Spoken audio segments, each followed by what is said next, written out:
இன்று பிரதோஷம். பிரதோஷ தினத்தன்று மட்டும் காட்சியளிக்கும் மூர்த்தியை எங்கே காணலாம்? அதன் சிறப்பு என்ன தெரியுமா?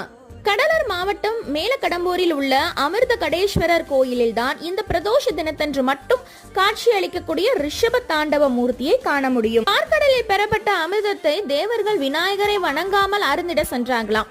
விநாயக பெருமான் இவர்களுக்கு பாடம் சொல்லியும் பொழிக்கும்படியாக கலசத்தை எடுத்துட்டு போயிட்டாராம்.